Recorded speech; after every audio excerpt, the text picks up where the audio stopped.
Welcome to red TV. నేను మీ తేజ. మహారాష్ట్ర పూణేలో ఒక దారుణమైన సంఘటన జరిగింది. ఒక బస్సులో 26 ఏళ్ల మహిళను అతి దారుణంగా రేప్ చేశాడు అంటూ కూడా ఒక వార్త వెలుగులోకి రావడం జరిగింది. అయితే ఇదంతా కూడా నిజమేనా? అంటే తనని ఒక బస్ స్టాప్‌లో రేప్ చేస్తుంటే అక్కడ చుట్టుపక్కల ఎవరు చూడలేదా? ఆపే ప్రయత్నం చేయలేదా? అసలు ఇది ఎలా జరిగింది?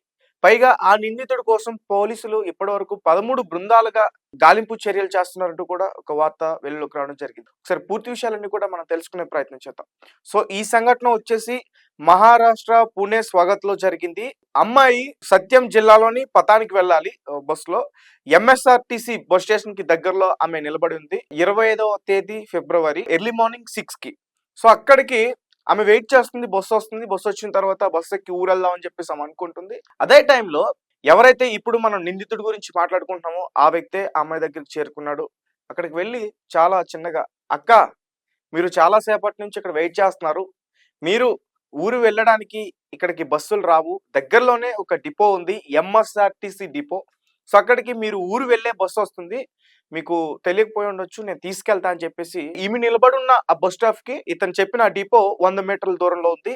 అతని మాటలు నమ్మి ఆమె అతనితో పాటు ఆ బస్ స్టాప్‌కెళ్ళింది. వెళ్ళిన తర్వాత అక్కడ ఎంఎస్ఆర్టీసీ బస్ అంటే బస్సులన్నీ ఆగున్నాయి.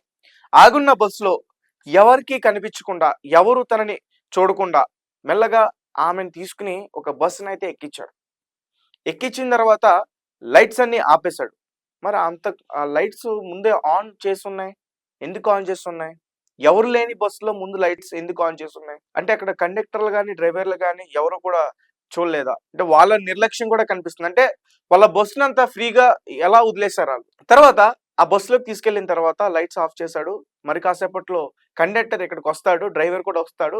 బస్ తీస్తాడు. బస్ స్టాప్‌కి తీసుకెళ్ళి అంటూ కూడా చెప్తున్నారు. తర్వాత తను అంటే మెల్లగా అక్కడ ఎవరు చూడకుండా ఎవరైనా నన్ను చూస్తున్నారా లేదా? నన్ను ఎవరైనా అనుసరిస్తున్నారా లేదా? అని చెప్పేసి సైలెంట్‌గా ఆ బస్ ఎక్కి ఆ బస్ డోర్ లాక్ చేసి, పైగా అది ఏసీ బస్. అంటే లోపల మనం ఏది మాట్లాడుకుంటున్నా, లోపల ఎలాంటి సిట్యుయేషన్ జరిగినా, గట్టిగా శబ్దం చేసినా బయటకి వినపడని పరిస్థితి ఉంటుంది ఏసీ బస్‌లో.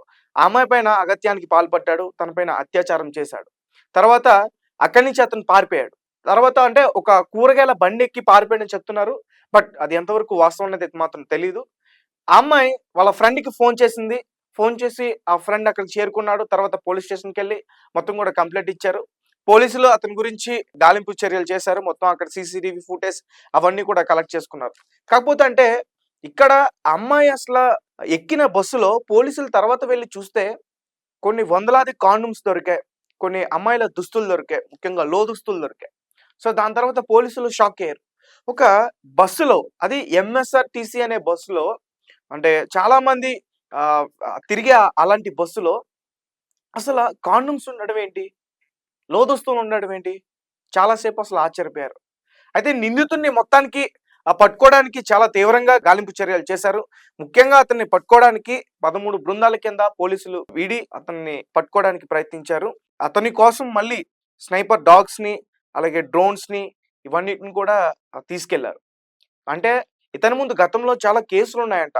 2019 ఒక కేసులో అతను బెయిల్ మీద బయటకొచ్చాడు. అప్పటినుంచి కూడా బయటే ఉంటున్నాడు. ఇతని పైన దగ్గరగా అర డజన్ పైగా కేసులున్నాయి అంటూ కూడా చెప్తున్నారు. అంటే ఇతని గురించి చాలా గొప్పగా చెప్తున్నారు. ఇతనేదో పెద్ద నేరస్తుడని. కానీ ఇక్కడ పోలీసుల యొక్క మిస్టేక్ కూడా కనిపిస్తుంది.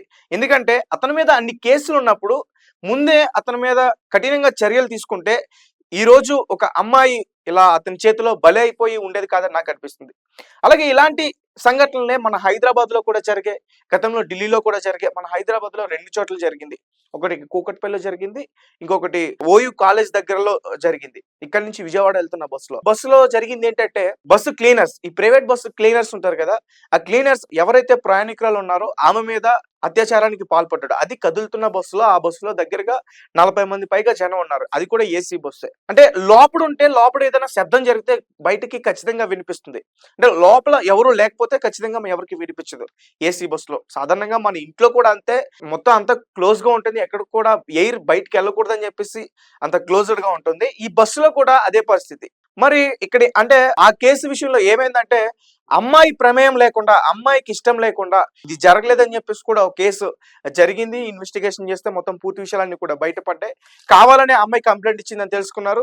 వాళ్ళకి తగిన శిక్షలైతే ఇచ్చారు. అలాగే మియాపూర్‌లో కూడా ఇలాగే జరిగింది. వాళ్ళకి కూడా ఇటువంటి విధంగానే శిక్షలు ఇచ్చారు. ఇక్కడేంటంటే అసల అమ్మాయి వెళ్ళినప్పుడే లైట్స్ ముందే ఆన్ చేసి అసలు ఎలా ఉన్నాయి? అసలు ఆ బస్సుకు సంబంధించిన డ్రైవర్ గాని, ఆ బస్సుకు సంబంధించిన కండక్టర్ గాని, కండక్టర్ ఆర్ క్లీనర్ వాళ్ళిద్దరూ కూడా ఎక్కడున్నారు? ఆ బస్సు నంబర్ ఏంటి? ఇవన్నీ కూడా ఇప్పటివరకు బయటకొచ్చే ప్రయత్నం చేయలేదు. ఇక్కడే మనకి క్లియర్‌గా అర్థమవుతుంది. గవర్నమెంట్ అంటే అక్కడ ఎవరైతే ఉన్నారో వాళ్ళకి సపోర్ట్ చేస్తుంది. ఆ డిపో మేనేజ్‌మెంట్ కూడా సపోర్ట్ చేస్తుందని క్లియర్‌గా అర్థమవుతుంది. అక్కడ కొంతమంది పొలిటికల్‌కి సంబంధించిన లీడర్స్ ఆ డిపో దగ్గరికెళ్లి ధర్నా చేశారు. అక్కడ డిపోలో మేనేజ్‌మెంట్ చక్కగా లేదు. ఎవరు కూడా అక్కడ సరిగ్గా పట్టించుకోవట్లేదు. సరైన వసతులు కూడా ఇక్కడ లేవు. ముఖ్యంగా ఇక్కడ మహిళలకు అసలు భద్రత కూడా లేదు.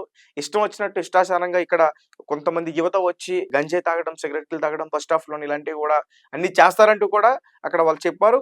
చాలా సేపటి వరకు కూడా ధర్నా చేస్తారు. తర్వాత పోలీసులు వచ్చి వాళ్ళని అక్కడి నుంచి తీసుకెళ్లారు. ఇది పూణేలో జరిగిన సంఘటన. ఇలాంటివి చాలా ఇప్పటివరకే మన దేశంలో పలు రాష్ట్రాల్లో ఇప్పటికే ఇలాంటివి చాలా జరుగుతున్నాయి. కాకపోతే నాకొచ్చిన డౌట్ ఏంటంటే అంటే అమ్మాయి 26 ఏళ్ల అమ్మాయి అంటే తను అంత అమాయకురాలా? తనకి ఊరు వెళ్ళడానికి బస్సు ఏది ఎక్కాలో తెలీదా? ఆమె అసలు ఒంటరిగా బయటికెందుకొచ్చింది? ఆమె పైన అత్యాచారం జరిగిన తర్వాత ఫ్రెండ్‌కి ఫోన్ చేసి చెప్పిందంటుంది. అంటే మరి ముందే ఫోన్ చేసి ఫ్రెండ్‌కి చెప్పొచ్చు కదా! కనీసం ఆమెను తీసుకెళ్తంటే ఆ టైంలో ఎవరు కూడా చూడలేదా?